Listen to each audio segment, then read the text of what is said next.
வணக்கம். தந்தையின் பாட்காஸ்ட் செய்திகளை வாசிப்பது அஞ்சலி. முதலில் தலைப்புச் செய்திகள். சென்னையில் வெள்ள இடர் தணிப்பு பணி தீவிரம். முதலமைச்சர் ஸ்டாலின் பணிகளை நேரில் பார்வையிட்டார். அதிமுக பொதுக்குழு கூட்டம் நடத்த எந்த தடையும் இல்லை என உச்சநீதிமன்றம் உத்தரவு. தடை கோரி ஓ பன்னீர்செல்வம் தொடர்ந்த வழக்கு சென்னை உயர்நீதிமன்றத்தில் இன்று மீண்டும் விசாரணை. எம்பியாக போகும் இசையமைப்பாளர் இளையராஜாவுக்கு குவியும் பாராட்டுகள். தமிழக ஆளுநர் RN ரவி, மத்திய அமைச்சர் முருகன், ரஜினி, கமல் உள்ளிட்டோர் வாழ்த்து. நீலகிரி, கோவை உட்பட 5 மாவட்டங்களில் கனமழை பெய்ய வாய்ப்பு. சென்னை வானிலை ஆய்வு மையம் தகவல். பிரிட்டன் பிரதமர் போரிஸ் ஜான்சனுக்கு எதிராக போர்க்கொடி. 10க்கும் மேற்பட்ட அமைச்சர்கள் ராஜினாமா செய்ததால் நெருக்கடி. விம்பிள்டன் காலிறுதிப் போட்டியில் முன்னணி வீரர் நடால் போராடி வெற்றி. கலப்பு இரட்டையர் அரையிறுதிப் போட்டியில் இந்தியாவின் சானியா மிர்சா ஜோடி தோல்வி. இனி விரிவான செய்திகள். சென்னையில் நடைபெற்று வரும் வெள்ள இடர் தணிப்பு பணிகளை முதலமைச்சர் ஸ்டாலின் நேரில் ஆய்வு செய்தார். காஞ்சிபுரம் மாவட்டம் கொளுத்துவாஞ்சேரியில் உள்ள தந்தைக்கால் கால்வாய் பகுதியை முதலமைச்சர் பார்வையிட்டார். அங்கு 17 கோடி ரூபாய் மதிப்பில் மூடுதளத்துடன் கூடிய கால்வாய் அமைக்கும் பணியின் நிலை குறித்து அதிகாரிகளிடம் முதலமைச்சர் ஸ்டாலின் கேட்டறிந்தார். பின்னர் 34 கோடி ரூபாய் மதிப்பில் போரூர் ஏரியின் உபரிநீர் கால்வாயினை மேம்படுத்தும் பணியை முதலமைச்சர் ஆய்வு செய்தார். வரதராஜபுரம் ராயப்பா நகரில் 70 கோடி ரூபாய் மதிப்பில் மூடுதளத்துடன் கூடிய மழைநீர் வடிகால் அமைக்கும் பணியையும் முதலமைச்சர் ஸ்டாலின் பார்வையிட்டார். அப்போது அமைச்சர்கள் துரைமுருகன், தாமோ அன்பரசன் உள்ளிட்டோர் உடனிருந்தனர். அதிமுக பொதுக்குழு கூட்டத்தை வரும் 11ஆம் தேதி சட்டப்படி நடத்த உச்சநீதிமன்றம் அனுமதி வழங்கியுள்ளது. அதிமுக பொதுக்குழு விவகாரத்தில் எடப்பாடி பழனிசாமி தாக்கல் செய்த மேல்முறையீட்டு மனுவை விசாரித்த உச்சநீதிமன்ற நீதிபதிகள் EPS, OPS தரப்பு வாதங்களை கேட்டறிந்தனர். இதனையடுத்து ஜூன் 23ஆம் தேதி சென்னை உயர்நீதிமன்றம் பிறப்பித்த உத்தரவுக்கு நீதிபதிகள் இடைக்கால தடை விதித்தனர். வருகிற 11ஆம் தேதி அதிமுக பொதுக்குழு கூட்டத்தை சட்டப்படி நடத்த அனுமதி அளித்த நீதிபதிகள் உச்சநீதிமன்றத்தில் நிலுவையில் உள்ள இந்த வழக்குகள் சென்னை உயர்நீதிமன்ற தனி நீதிபதி விசாரிக்க தடையாக இருக்காது என்றும் கூறினர். எடப்பாடி பழனிசாமி தாக்கல் செய்த மேல்முறையீட்டு மனுவுக்கு ஓ பன்னீர்செல்வம் உள்ளிட்ட எதிர்மனுதாரர்கள் 2 வாரங்களுக்குள் பதிலளிக்க நீதிபதிகள் உத்தரவிட்டனர்.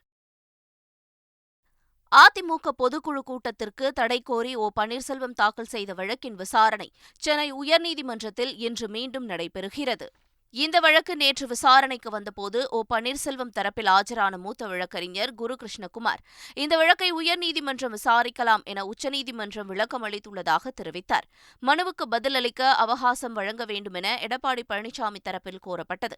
இதையடுத்து உச்சநீதிமன்ற உத்தரவை தாக்கல் செய்த உத்தரவிட்ட நீதிபதி விசாரணையை இன்று தள்ளி வைத்தார். இசையமைப்பாளர் இளையராஜா, ஓட்டப்பந்தய வீராங்கனை PT உஷா, பிரபல திரைப்பட இயக்குநர் ராஜமௌலியின் தந்தை விஜயேந்திர பிரசாத், சமூக சேவகரும் தர்மஸ்தாலா ஆலய நிர்வாகியுமான கர்நாடகாவைச் சேர்ந்த வீரேந்திர ஹெக்டே உள்ளிட்டோரை மாநிலங்களவை நியமன MP-யாக நியமிக்க குடியரசுத் தலைவருக்கு மத்திய அரசு பரிந்துரை செய்துள்ளது.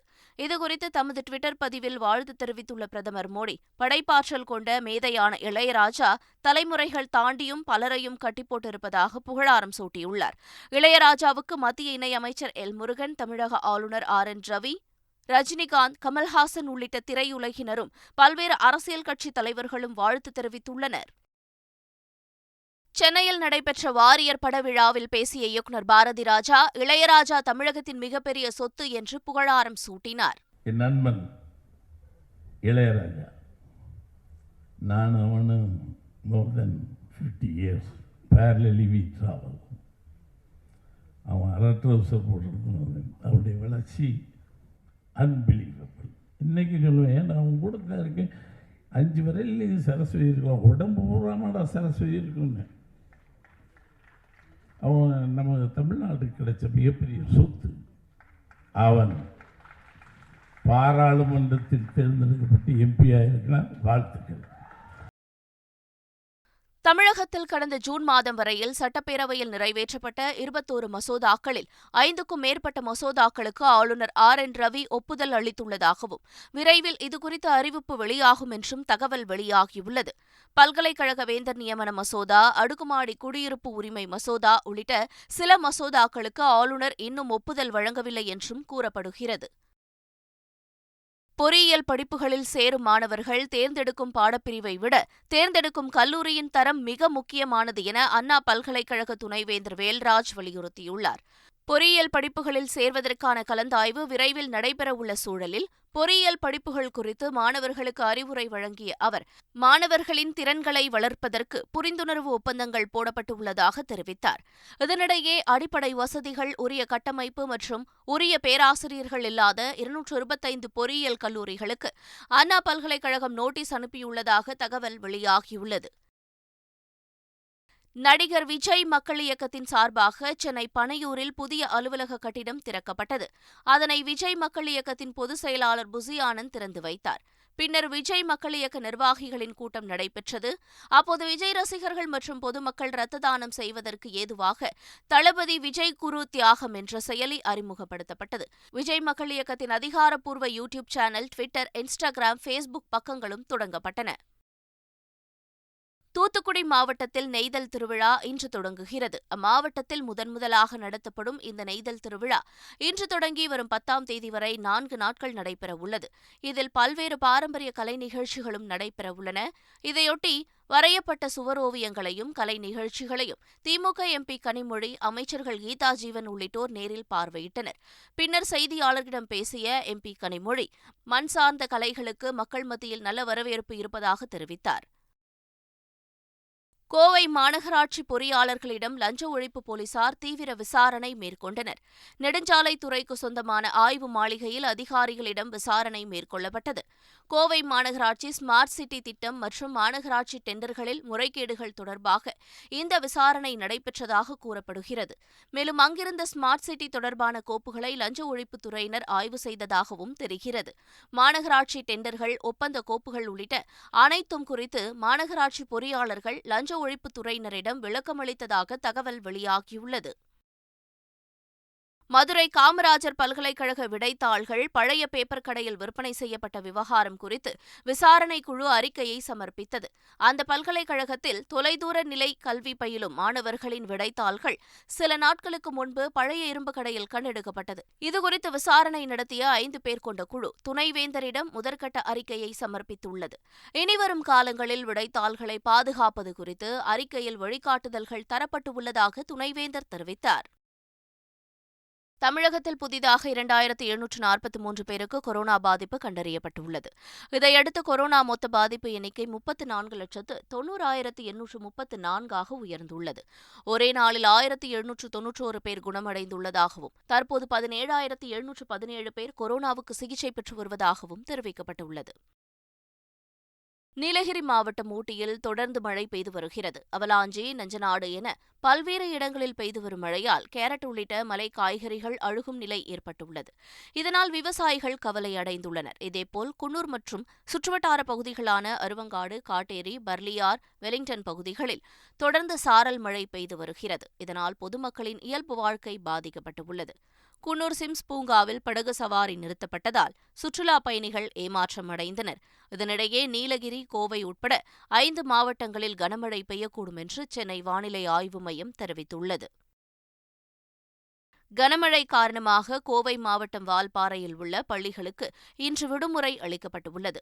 கோவை மாவட்டத்தில் வால்பாறை உள்ளிட்ட பல்வேறு இடங்களில் கனமழை பெய்தது.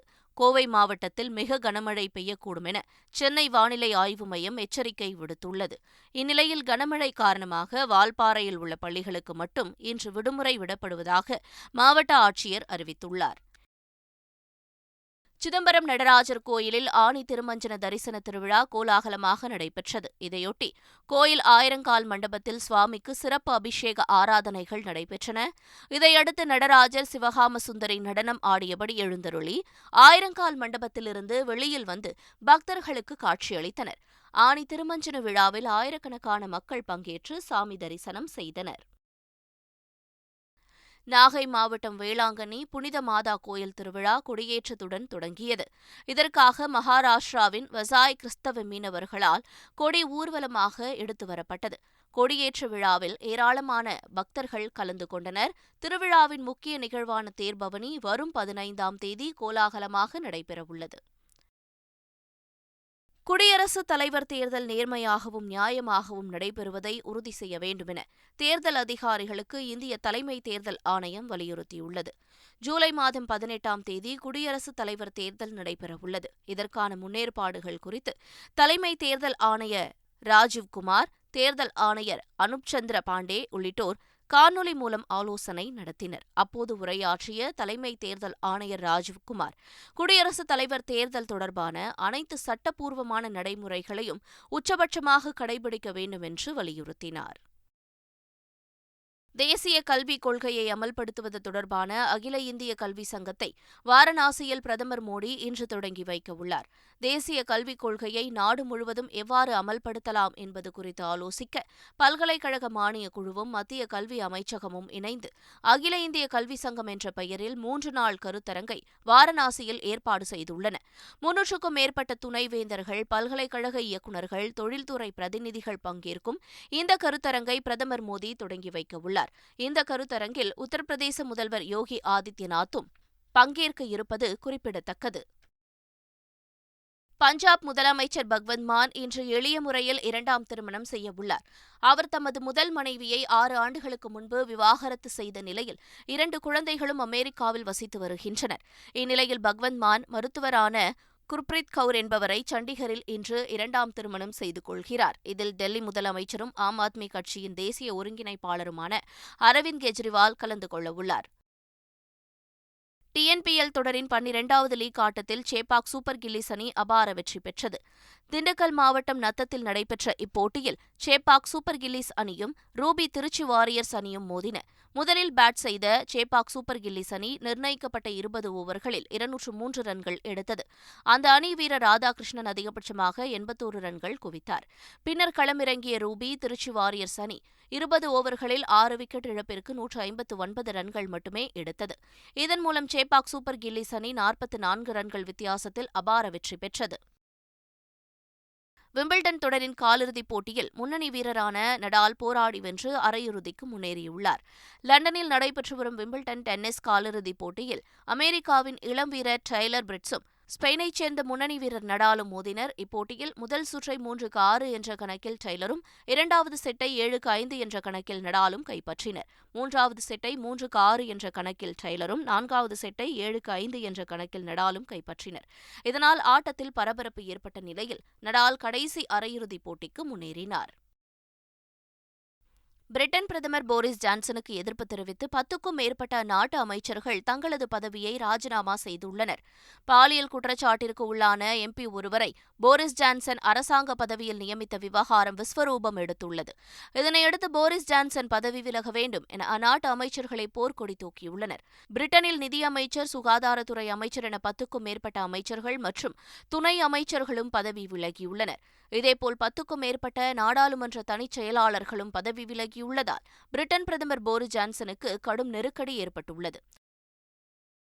இலங்கை தலைநகர் கொழும்புவில் அதிபர் மாளிகை நோக்கி பேரணியாக செல்ல முயன்றவர்கள் மீது போலீசார் தண்ணீரை பீச்சியடித்து விரட்டியதால் பரபரப்பு ஏற்பட்டது. இலங்கையில் நிலவும் கடும் பொருளாதார நெருக்கடி காரணமாக அந்நாட்டு அரசுக்கு எதிராக மக்கள் பல்வேறு போராட்டங்களை நடத்தி வருகின்றனர். இந்நிலையில் நாடாளுமன்ற உறுப்பினர்களான நளின் பண்டாரா, துஷாரா இந்துனில் தலைமையிலான ஐக்கிய மக்கள் சக்தியின் விவசாயிகள் கொழும்புவில் உள்ள அதிபர் மாளிகை நோக்கி பேரணியாக செல்ல முயன்றனர்.